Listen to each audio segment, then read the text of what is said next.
میرے عزیز دوستو، السلام علیکم ورحمۃ اللہ وبرکاتہ۔ دوستو، ہم آج بات کریں گے حضرت ایوب علیہ السلام کے واقعے کے بارے میں۔ حضرت ایوب علیہ السلام بھی اللہ کے نبیوں میں سے ایک نبی تھے۔ حضرت ایوب علیہ السلام پیغمبر حضرت ابراہیم علیہ السلام کے ونش سے تھے۔ حضرت ایوب علیہ السلام حضرت اسحاق علیہ السلام کے بیٹوں میں سے ایک بیٹے تھے۔ اللہ نے آپ کو مال، دولت اور اولادوں سے نوازا تھا۔ حدیثوں کے مطابق آپ کے 7 بیٹے اور 7 بیٹیاں ہوا کرتی تھی۔ حضرت ایوب علیہ السلام اس وقت اپنے قبیلے کے بہت مالدار سردار تھے اور بہت خوبصورت بھی تھے۔ حضرت ایوب بہت بڑے عبادت گزار بھی تھے۔ وہ اپنا زیادہ تر وقت اللہ کی عبادت میں گزارتے تھے۔ آپ اپنے قبیلے میں اس وقت اس طرح مشہور تھے کہ جب آپ گھر سے کسی کام کے لیے نکلتے تب لوگ آپ کے استقبال کے لیے کھڑے ہو جاتے تھے۔ لوگ آپ کی بڑی عزت کرتے تھے، لیکن کہتے ہیں نہ کوئی جب اللہ کو بڑا عزیز ہوتا ہے تب اللہ بھی ایسے شخص کا امتحان ضرور لیتا ہے۔ ایسا ہی کچھ حضرت ایوب علیہ السلام کے ساتھ بھی ہوا۔ حضرت ایوب علیہ السلام کے بیمار ہونے کے بعد کیا ہوا؟ لہٰذا کچھ ایسا کہ اچانک حضرت ایوب علیہ السلام کا اچانک سے سب کچھ برباد ہو گیا۔ ان کا گھر اچانک سے گر گیا، جس میں دبنے سے ان کی ساری اولاد کی موت ہو گئی۔ مال اور دولت سب ختم ہو گیا اور وہ ایک ایسی بیماری کا شکار ہو گئے جس سے ان کے بدن کا گوشت گلنے لگا، چہرے پر پھوڑے پھنسی ہونے لگے جن پر کیڑے پڑنے لگے۔ ان کی حالت بہت خراب ہو چکی تھی۔ ان کی ایسی حالت دیکھ کر قبیلے والوں نے بھی ان سے ناطہ توڑ لیا۔ جو قبیلے والے ان کے استقبال کے لیے کھڑے ہو جایا کرتے تھے وہ ان کی حالت خراب ہونے کے بعد ان کو برا کہنے لگے۔ قبیلے کے لوگ انہیں یہ کہتے کہ ضرور آپ نے کچھ غلط کام کیا ہے جس کی وجہ سے اللہ آپ سے ناراض ہے اور اللہ نے آپ کی یہ حالت کر دی ہے۔ لوگ انہیں یہ بھی کہنے لگے کہ یہ کوئی نبی نہیں، یہ ایک بہت بڑا گنہگار آدمی ہے۔ یہاں تک کہ کچھ لوگوں نے انہیں یہاں تک کہہ دیا تھا کہ یہاں سے نکلو اور جہاں کچرا ڈالا جاتا ہے وہاں جا کر رہو،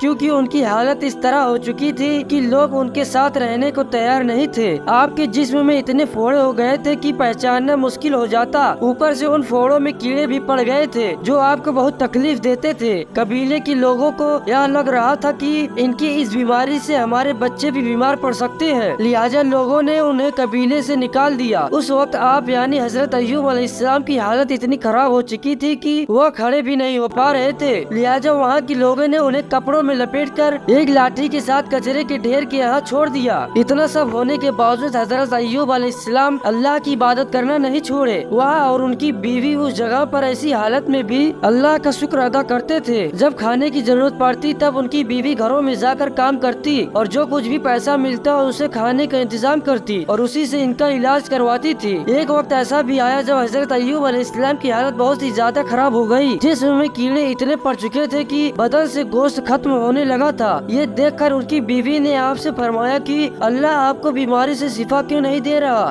آپ نے اپنی بیوی سے فرمایا کہ ہم نہ جانے کتنے ہی سالوں تک خوشحال رہے، اگر کچھ سال مصیبت آ گئی تو کیا ہو گیا؟ اللہ ہمارا امتحان لے رہا ہے اور ہمیں اللہ کے اس امتحان کو قبول کرنا ہے اور اللہ سے اس بیماری کی شفا کے لیے تب تک دعا مانگنی ہے جب تک یہ بیماری پوری طرح سے ٹھیک نہیں ہو جاتی۔ آپ کے بدن پر جب کیڑے باہر نکل کر زمین پر گرتے تو آپ انہیں واپس اپنے بدن پر رکھ دیتے تھے اور کہتے تھے کہ شاید اللہ نے اس کیڑے کا رزق میرے بدن سے ہی لکھا ہے، اللہ کی یہی مرضی ہے، اس لیے جتنا کھانا کھانا ہے میرے جسم میں جا کر کھاؤ۔ دوستو، اب بات کرتے ہیں کہ حضرت ایوب علیہ السلام کیسے ٹھیک ہوئے۔ آپ سوچ سکتے ہیں کہ آپ میں کتنی ہمت تھی کہ اتنا ہونے کے باوجود بھی آپ نے اللہ پر یقین کرنا نہیں چھوڑا۔ ایک وقت ایسا بھی آیا جب قبیلے کے لوگوں نے حضرت ایوب علیہ السلام کی بیوی کو بھی کام کے لیے گھر پر بلانا بند کر دیا، کیونکہ ان کو شک ہو گیا تھا کہ یہ بھی ان کی بیماری ہمارے گھر لے آئے گی۔ یہ سب دیکھ کر ان کی بیوی بہت رونے لگی۔ آپ کی بیوی کو اس طرح روتا دیکھ کر پھر حضرت ایوب علیہ السلام نے اللہ سے دعا کے لیے ہاتھ اٹھایا اور کہا کہ اے اللہ، تو رحم کرنے والا ہے، اپنے بندے پر رحم فرما۔ بس اتنا ہی کہنے کے بعد آسمان سے ایک آواز آئی کہ اے ایوب، اپنے پاؤں زمین پر مارو۔ وہاں سے ایک چشمہ یعنی پانی کا فوارہ نکلے گا، اس فوارے کا پانی اپنے جسم پر ڈال دینا۔ ایسا سنتے ہی آپ یعنی حضرت ایوب علیہ السلام نے اپنا پیر زمین پر مارا اور اسی وقت وہاں سے ایک پانی کا فوارہ نکل پڑا۔ آپ نے اس کا پانی جیسے ہی اپنے جسم پر ڈالا تو اسی وقت آپ بالکل صحیح ہو گئے، آپ کی بیماری بالکل ختم ہو گئی اور آپ پھر سے جوان ہو گئے۔ سبحان اللہ۔ اس وقت اللہ نے آپ کے لیے آسمان سے سونا بھی برسایا اور حضرت ایوب علیہ السلام کی بیوی کو واپس جوانی بخش دی۔ اس کے بعد آپ کی زندگی میں پھر سے مال اور دولت، خوشحالی آ گئی اور اللہ نے آپ دونوں کو 23 بیٹوں اور 27 بیٹیوں سے نوازا۔ بے شک اللہ اپنے بندوں پر رحم فرمانے والا ہے۔ ایک حدیث کے مطابق اللہ کے پیارے رسول حضرت محمد صلی اللہ اللہ علیہ وسلم نے فرمایا کہ جب بھی آپ مشکل اور پریشانی میں ہو تب آپ حضرت ایوب علیہ السلام کے امتحان کو یاد رکھنا، جنہوں نے اتنا سب کچھ ہونے کے باوجود اللہ کا شکر ادا کرنا نہیں چھوڑا۔ حضرت ایوب علیہ السلام کی بیماری سے شفا کی دعا۔ حدیثوں کے مطابق حضرت ایوب علیہ السلام قریب 18 سالوں تک بیمار رہے۔ بیماری سے شفا کے لیے وہ ہر وقت اللہ سے دعا کرتے۔